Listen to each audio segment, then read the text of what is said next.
اعوذ باللہ من الشیطان الرجیم بسم اللہ الرحمن الرحیم سورہ مجادلہ، اس کی آیت ہے 22 اور اس کے رکوع ہے 3 اور یہ مدینہ منورہ میں نازل ہوئی۔ بسم اللہ الرحمن الرحیم۔ آیت نمبر 1 میں اللہ پاک فرماتے ہیں، بے شک اللہ نے اس عورت کی بات سن لی جو آپ سے اپنے شوہر کے بارے میں تکرار کر رہی تھی، رسول اللہ سے تکرار کر رہی تھی اور اللہ سے فریاد کر رہی تھی، اور اللہ آپ دونوں کے باہمی سوال و جواب سن رہا تھا، یعنی دونوں جو سوال کرنے والے اور جواب جو دینے والے دونوں کے سوال جواب سن رہا تھا۔ بے شک اللہ خوب سننے والا خوب دیکھنے والا ہے۔ آیت نمبر 2 میں اللہ پاک فرماتے ہیں، تم میں سے جو لوگ اپنی بیویوں سے زہار کر بیٹھے ہیں، یعنی یہ کہہ بیٹھے ہیں کہ تم مجھ پر میری ماں کی پشت کی طرح ہو، یعنی یہ بول بیٹھے ہیں کہ تم میرے پر میری ماں کی پیٹھ کی طرح ہو، پشت ہو، تو یہ کہنے سے وہ ان کی مائیں نہیں ہو جاتی، ایسا بولنے سے ان کی مائیں نہیں ہو جاتی۔ ان کی مائیں تو صرف وہی ہے جنہوں نے ان کو جنا ہے، اور بے شک وہ لوگ بری اور جھوٹی بات کہتے ہیں، اور بے شک اللہ ضرور درگزر فرمانے والا بڑا بخشنے والا ہے۔ اگر یہ بول بھی ہے تو اللہ تعالیٰ معاف کر دیتا، درگزر کر دینے والا ہے۔ آیت نمبر 3 میں اللہ پاک فرماتے ہیں، اور جو لوگ اپنی بیویوں سے اظہار کر بیٹھے پھر جو کہا ہے اس سے پلٹنا چاہیں تو وہ ایک گردن یعنی غلام یا باندی کو آزاد کرنا لازم ہے۔ جو ایسے باتیں بول دیتے ہیں نا، ان کے اوپر غلام یا ایک باندی کو، جو اس زمانے میں لوگوں کے کنٹرول میں رہتے تھے، خرید کے لا لیتے تھے، وہ لوگوں کو آزاد کر دینا اور ان کے اوپر لازم ہے، قبل اس کے کہ وہ ایک دوسرے کو مس کریں۔ یعنی میاں بیوی اگر ایسے باتیں کر لیے تو میاں بیوی ایک دوسرے کو ٹچ کرنے سے پہلے بھی ایک غلام یا ایک باندی کو آزاد کرنا ان پہ لازم ہے۔ تمہیں اس بات کی نصیحت کی جاتی ہے، وارن کیا جاتا ہے، اور اللہ ان کاموں سے خوب آگاہ ہے جو تم کرتے ہو۔ آیت نمبر 4 میں اللہ پاک فرماتے ہیں، پھر جسے غلام یا باندی میسر نہ ہو، جس کے پاس غلام یا باندی اگر نہیں ہے تو وہ 2 ماہ 2 مہینے کنٹینیوس روزے رکھے۔ روزے رکھنا لازم ہے قبل اس کے کہ وہ ایک دوسرے کو ٹچ کرے۔ پھر جو شخص اس کی بھی طاقت نہ رکھے تو وہ 60 مسکینوں کو کھانا کھلانا لازم ہے اس کو، یہ اس لیے کہ تم اللہ اور اس کے رسول پر ایمان رکھو، اور یہ اللہ کے مقررہ کردہ حدود ہیں، یعنی اللہ کے فکس کردہ لمٹس ہیں، اور کافروں کے لیے دردناک عذاب ہے۔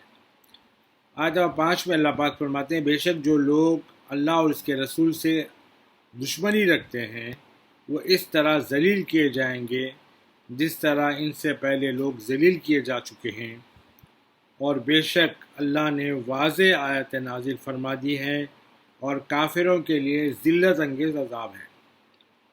آیت نمبر 6 میں اللہ پاک فرماتے ہیں، جس دن اللہ ان سب لوگوں کو دوبارہ زندہ کر کے اٹھائے گا، پھر انہیں ان کے اعمال سے آگاہ کر دے گا، انفارم کر دے گا۔ اللہ نے ان کے ہر عمل کو شمار کر رکھا ہے، یعنی گن رکھا ہے، حالانکہ وہ اسے بھول بھی چکے ہیں، اور اللہ ہر چیز پر انفارمڈ ہے، آگاہ ہے۔ آیت نمبر 7 میں اللہ پاک فرماتے ہیں، اے انسان، کیا تجھے معلوم نہیں کہ اللہ ان سب چیزوں کو جانتا ہے جو آسمانوں میں ہے اور جو زمینوں میں ہے؟ کہیں بھی 3 آدمیوں کی کوئی سرگوشی نہیں ہوتی مگر یہ کہ وہ اللہ اپنے محیط علم و آگاہی کے ساتھ ان کا چوتھا ہوتا ہے۔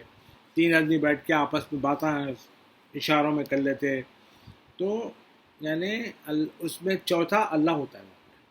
جو ان کی سب چیزوں کو آبزرو کرتے رہتا ہے، سب سنتے رہتا ہے.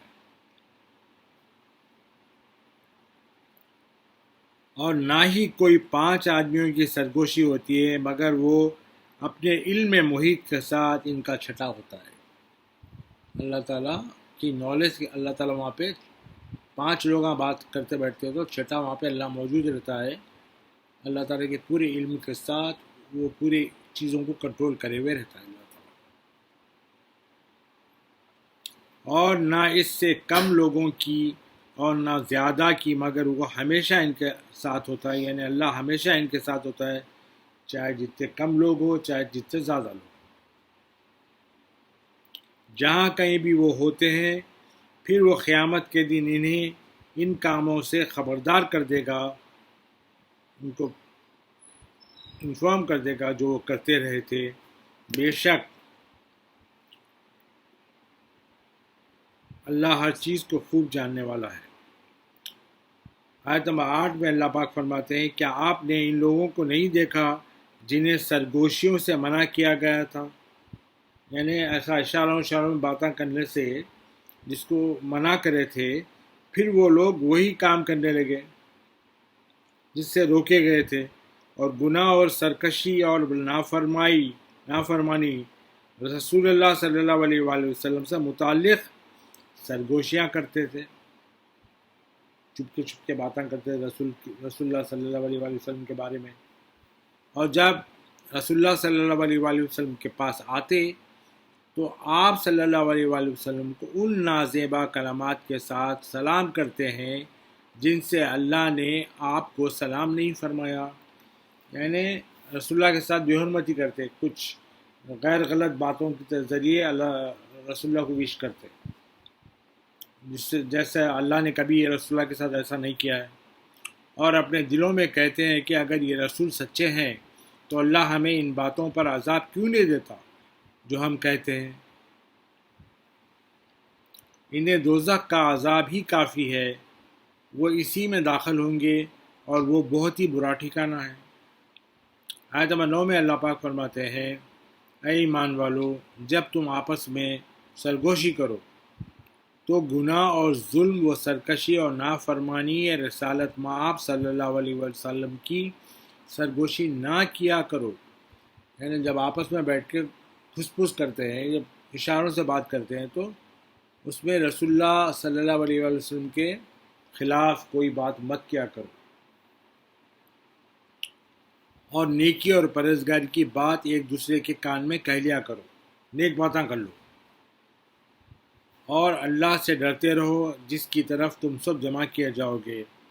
آیت نمبر 10 میں اللہ پاک فرماتے ہیں، منفی اور تخریبی یعنی نیگیٹو اور کچھ تو بھی نیگیٹو ریولیوشن لانے کی سرگوشی جو کرتے ہیں چھپ کے، محض شیطان ہی کی طرف سے ہوتی ہے تاکہ وہ ایمان والوں کو پریشان کرے. حالانکہ وہ شیطان ان مومنوں کا کچھ بگاڑ نہیں سکتا مگر اللہ کے حکم سے. یعنی اللہ کا اگر حکم آیا تو ہی بگاڑ سکتا، اگر اللہ کا حکم نہیں آیا تو کہاں سے بگاڑ سکتا شیطان مومنوں کا. اور اللہ ہی پر مومنوں کو بھروسہ رکھنا چاہیے.